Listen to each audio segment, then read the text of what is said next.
Halo semua, selamat datang kembali di channel Bahasyu Film. Kali ini saya akan membahas seluruh alur cerita dari film yang berjudul Rise of the Legend. Film yang dirilis pada tahun 2014 ini mengisahkan seorang anak yatim piatu mengalami nasib menyedihkan dalam hidupnya. Hal itu disebabkan oleh kelompok gangster penguasa kota yang terkenal sangatlah kejam. Sebelum lanjut, pastikan kalian untuk menekan tombol subscribe terlebih dahulu, aktifkan lonceng notifikasinya, dan mari kita bahas alur ceritanya.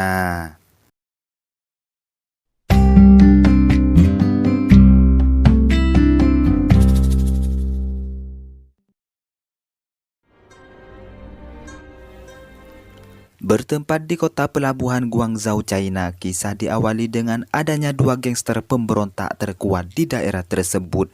Tak heran gangster macan hitam selalu bermasalah dengan lawan rivalnya, yaitu gangster Laut Utara. Dalam permasalahan yang terjadi, kedua gangster tersebut saling berebut wilayah untuk menguasai pelabuhan Guangzhou.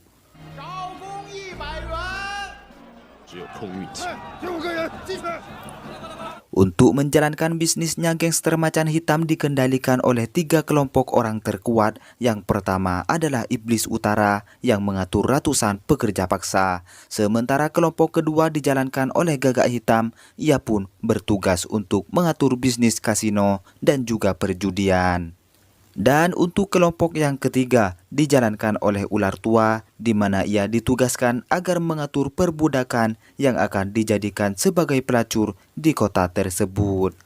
Mereka bertiga dipimpin oleh seorang ketua yang tak lain pemimpin tertinggi gangster macan hitam. Ia sendiri bernama Master Lee.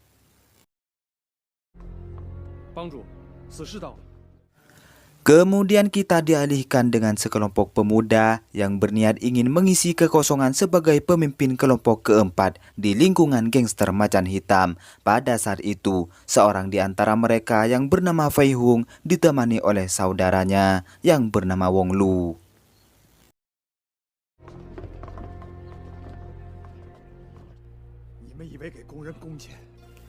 Ketika sampai di hadapan Master Lee, mereka kemudian diuji dengan cara menahan panasnya air teh yang sangat mendidih dan langsung meminumnya. Seperti yang kita lihat, Fei Hung hanyalah orang satu-satunya yang dapat melewati ujian tersebut.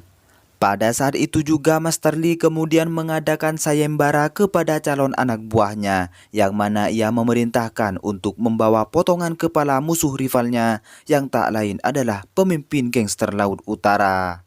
Dan siapapun di antara mereka yang berhasil, maka Master Lee akan menjadikannya sebagai anak angkat sekaligus pemimpin kelompok keempat di lingkungan gangster macan hitam. Esok harinya, Fei Hung sebagai salah satu pendekar kungfu terbaik langsung melakukan aksinya untuk menjalankan tugas dari Master Lee.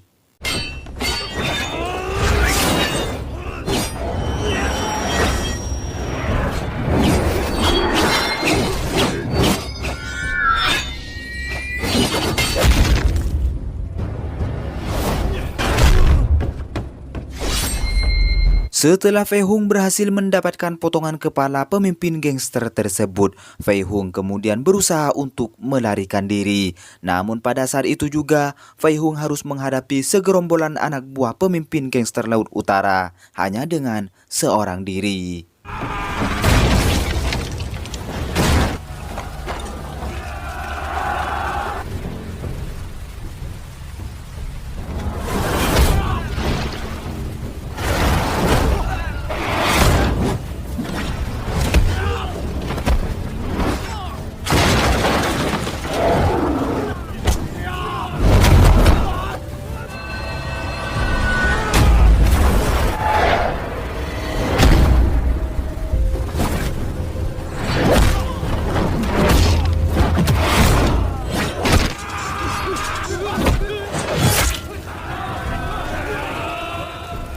Melihat Fei Hung yang cukup kewalahan, Wong Lu akhirnya membantu rekannya tersebut yang kebetulan juga berada di tempat itu. Dengan menyalakan petasan, Wong Lu akhirnya berhasil untuk menyelamatkan Fei Hung.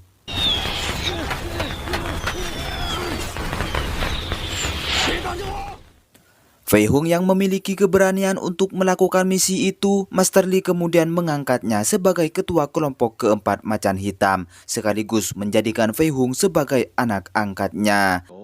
你们没有一个人能帮我拿回来，我要让所有人知道，现在码头是谁的这个地步，你死了，这些伤多就闭嘴。 Setelah itu kita semua dialihkan pada masa kecil Fei Hung yang ternyata ia mempunyai 3 orang sahabat. Di antaranya mereka adalah Chun, Xiao Hua, dan juga Jing. Akan tetapi Xiao Hua yang masih kecil ia dijual kepada gangster macan hitam oleh seorang tak dikenal. Merasa kasihan dengan sahabatnya itu, Fei Hung pun melaporkan kejadian tersebut kepada ayahnya. Dengan demikian ayah Fei Hung pun berusaha untuk menyelamatkan Xiao Hua. Namun apalah daya seorang tabib yang dianggap hanyalah rakyat biasa, ia pun gagal untuk menyelamatkan gadis malang yang selalu menemani anaknya.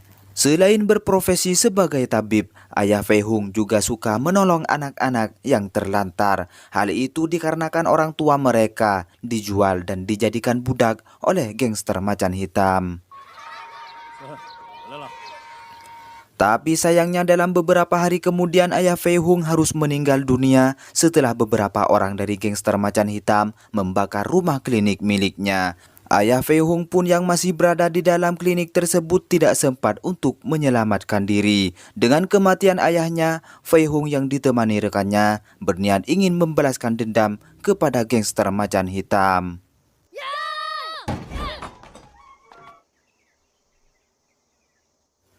Mereka pun berguru kepada salah satu master kungfu dan dari sinilah juga mereka mengetahui bahwa balas dendam harus disertai dengan belas kasihan.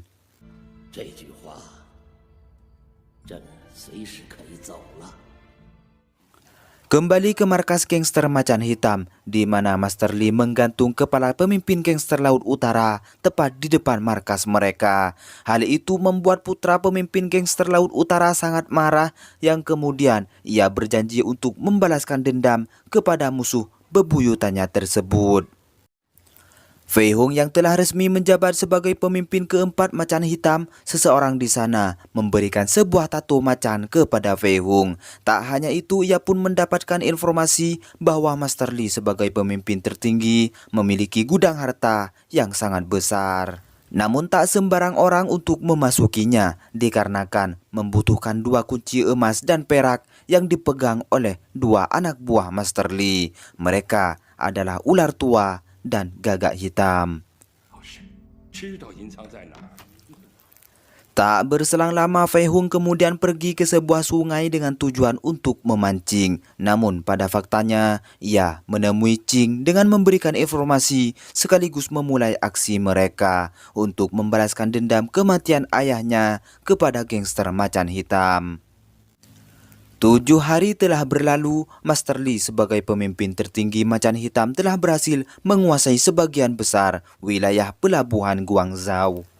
Dengan keberhasilannya merebut sebagian wilayah gangster Laut Utara, Master Li membuktikan bahwa gangster macan hitam adalah kelompok gangster yang tak terkalahkan.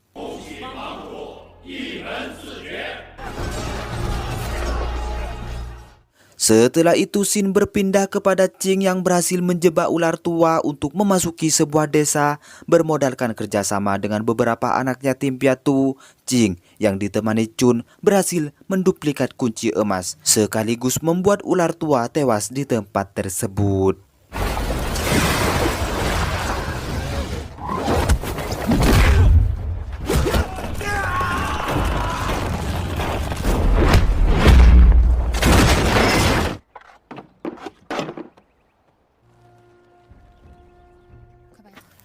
Malam harinya, Master Li mendapat kabar bahwa ular tua tewas dihajar oleh sekelompok tak dikenal. Hingga akhirnya, Master Li mempercayakan Fei Hung untuk menjaga kunci emas itu. Dengan kunci emas asli yang telah berada di tangannya, Fei Hung kemudian mendatangi tempat perjudian milik kakaknya yang tak lain adalah Gagak Hitam. Fei Hung yang memang tidak mempunyai uang sepeser pun, ia memutuskan untuk meminjam terlebih dahulu agar bisa bermain judi di tempat tersebut. 银子给新四爷。来，买了大，再50两。 Tak pernah menang dalam bermain judi, Fei Hung terus-menerus meminjam beberapa perak kepada kakaknya. Dengan banyaknya hutang yang telah Fei Hung alami, Gagak Hitam yang kebetulan berada di tempat tersebut memarahi Fei Hung. Tak pusing dengan hutang tersebut, Fei Hung akan melunasinya dengan kunci gudang harta. Dan untuk mengecek keaslian kunci tersebut, Gagak Hitam mengajak Fei Hung untuk memasuki gudang harta milik Master Li.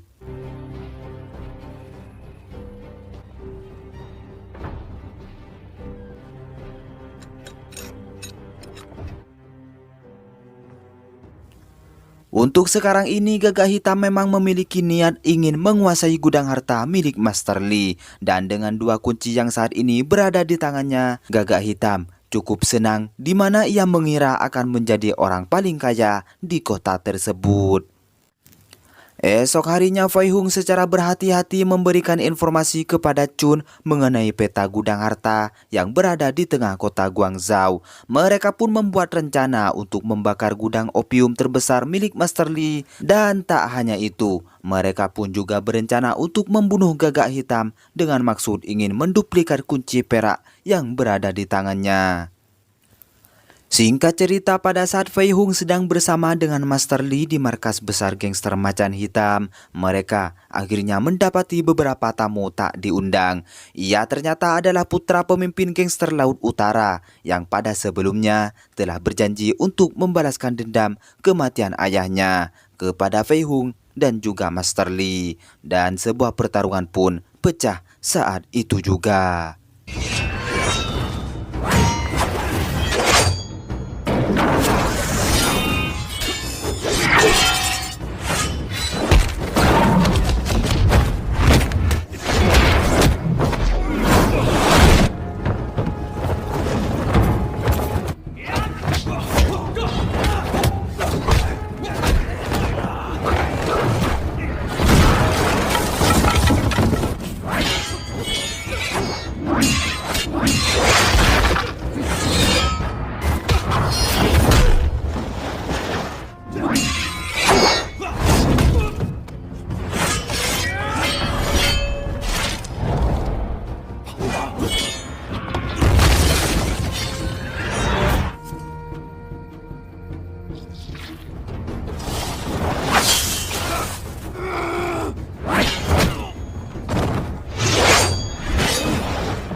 Di akhir pertarungan tersebut, Fei Hung merasa ragu untuk membunuh musuhnya itu. Hingga pada akhirnya tanpa berpikir panjang, Master Li bertindak untuk mengakhiri hidupnya. Pada saat yang bersamaan, kedua rekan Fei Hung melakukan aksinya untuk membakar gudang opium milik Master Li.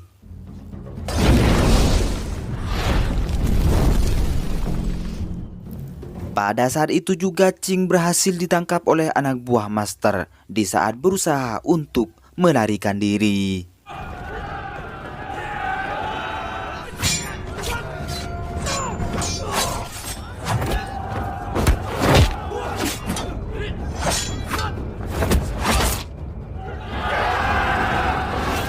Fei Hung yang mengetahui bahwa kebakaran tersebut adalah ulah dari sahabatnya, ia pun meminta izin untuk mengatasi masalah itu. Di sisi lain, Chun berhasil memancing Gagak Hitam agar memasuki sebuah rumah di mana di dalam rumah tersebut terdapat Chun, Fei Hung, dan beberapa anak yatim piatu.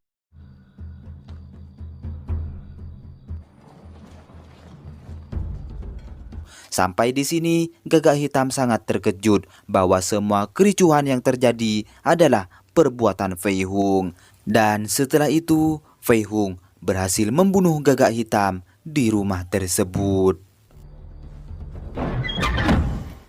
Fei Hung yang kembali ke markas gangster macan hitam, ia pun sangat terkejut melihat Jing yang berhasil ditangkap. Untuk mengungkap siapa dalang atas kejadian itu, Master Li memaksa Jing agar membuka suara. Akan tetapi Jing tidak menuruti perintahnya dan lebih memilih untuk bunuh diri. Pada faktanya, Fei Hung dan rekannya telah lama berniat untuk memberantas kejahatan di kota Guangzhou, bahkan di saat mereka sejak kecil. Di sisi lain, warga miskin di sekitar sana berbondong-bondong untuk memasuki gudang harta milik Master Li. Hal tersebut tak lain adalah ulah sahabat Fei Hung. Esok harinya, Chun dan seorang wanita yang berasal dari gangster macan hitam sendiri menawarkan dirinya untuk membunuh Iblis Utara. Namun, usahanya tersebut gagal yang membuat dirinya lah harus tewas di tangan Iblis Utara. Melihat hal itu dan tak ingin rencananya gagal untuk membunuh anak buah Master Li yang tersisa, Chun akhirnya berhasil membunuh Iblis Utara dengan sebuah pisau di tangannya. Setelah itu Chun menemui Fei Hung dan menyerahkan sebuah benda milik wanita tersebut yang mengorbankan dirinya untuk membunuh Iblis Utara. Sebuah kabar yang cukup mengejutkan pun terjadi, yang mana wanita itu adalah sahabat kecil mereka, yaitu Xiao Hua. Singkat cerita, di keesokan harinya, Fei Hung memakamkan kedua sahabat sejatinya tersebut dengan tujuan untuk menghormati jasa mereka berdua. Dan dengan tewasnya semua anak buah Master Li, Fei Hung kemudian meminta dukungan kepada warga kota Guangzhou untuk mengakhiri kekejaman gangster macan hitam. Mereka pun menghampiri Master Li di tempatnya ia berada. Namun, Fei Hung yang tak ingin membuat warga terlibat dalam kejadian itu, ia pun memutuskan untuk menghadapi Master Li 1 lawan 1. Dengan kesepakatan untuk melakukan pertarungan bersama Master Li, Fei Hung harus rela jika dirinya tewas dalam pertarungan tersebut. Sebelum beraksi, Fei Hung membakar markas Master Li terlebih dahulu hanya untuk memastikan semua bisnisnya tidak ada yang tersisa sedikit pun.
Di akhir pertarungan mereka, Fei Hung berniat ingin menolong Master Li. Namun dengan kekecewaan dan semua bisnisnya dihancurkan oleh Fei Hung, Master Li memutuskan untuk mengakhiri hidupnya sendiri. Dan sampai di sini juga film pun berakhir.